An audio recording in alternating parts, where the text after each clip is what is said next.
Good morning.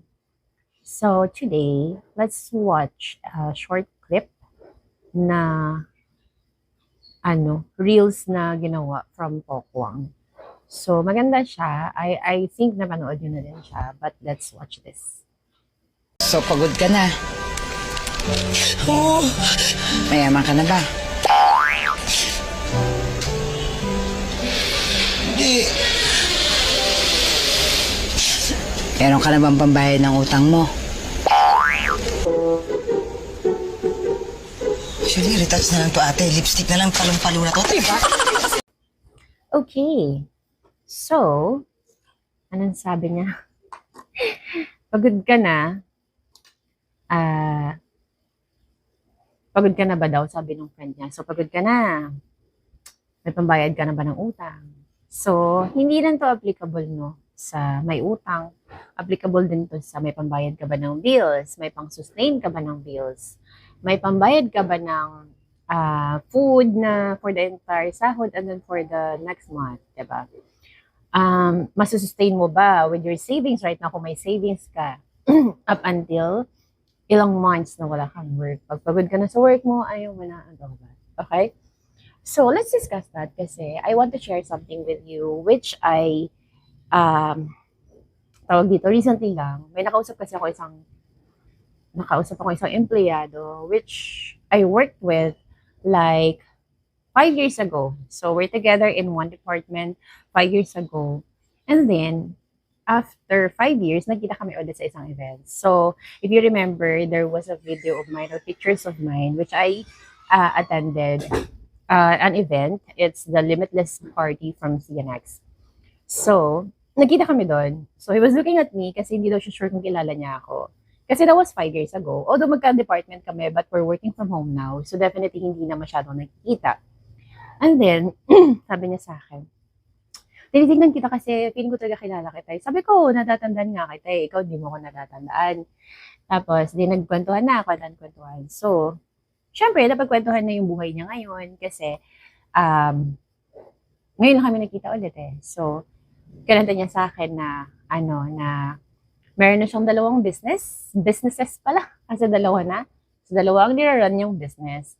And yet, empleyado pa rin namin siya at nagtatap performer pa rin siya as an empleyado ng aming account.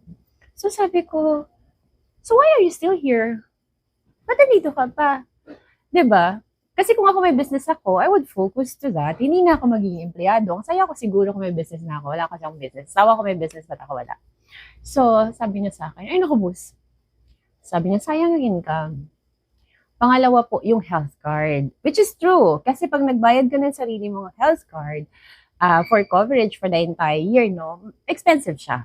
So, sabi niya sa akin, yung health card po, boss. Tapos, boss, laway lang po na natin sa work natin.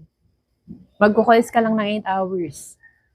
Magagamay mo naman eh. Nagagamay ko na ngayon na mag-multitask, mag-case management habang may calls ako. Tapos sabi niya, nung po kasi nung magka-work tayo dati, hindi ko pa gamay po yun, boss. Nahihirapan pa ako, hindi pa ako magaling. Which is true. And eventually ngayon, gamay na niyang lahat. So, nangyari is, nagda-top performer siya. Lagi siyang kasama sa Rockstars. So, isa siya sa mga na-awardan every quarter.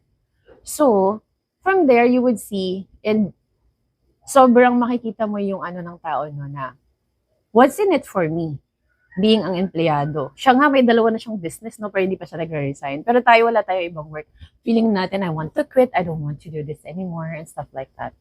So, I admired his mindset. Sabi ko nga sa kanya nung sinabi niya na may dalawa na siyang business, pero sabi niya, sayang pa rin yung income dito sa trabaho namin. May health card pa kami, which is a really good benefit from the company.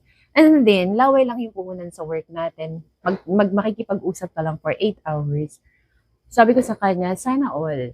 Sana all ganun yung mindset. Sana all ganyan mag-isip sa'yo, no? Kasi imagine a person na may sarili ng business but did not quit being an employee kasi ang iniisip niya sayang yung income at the same time, may health card tayo na sobrang ganda ng benefits for us kasi di mo alam kailan ka magkakasakit. And it's hard to shell out like 300,000 pesos, 250,000 pesos pag magkakasakit, no? We don't know that kung kailan tayo magkakasakit, which is really good. I was so surprised na may tao pa rin palang ganon mag-isip, no? Nakakatuwa lang na iniisip niya yung what's in it for him.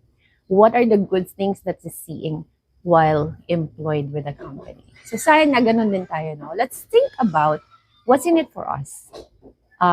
Kaya ko ba na i-give up yung work ko na to? Kaya ko ba na magstay dito sa work na to? Kasi nakaupo lang naman ako for 8 hours, magko-calls ako for 8 hours. There are days na walang calls masyado and stuff like that, no? So, sobrang thankful ako sa conversation namin kasi I was able to share it with one of my agents as well, or one of our agents as well. Although decided na yung agent, but things like that can be a realization for somebody else, no? Na tignan natin kung ano ba yung maganda na meron instead of looking at the things that you don't like anymore. Okay? Thank you so much for watching.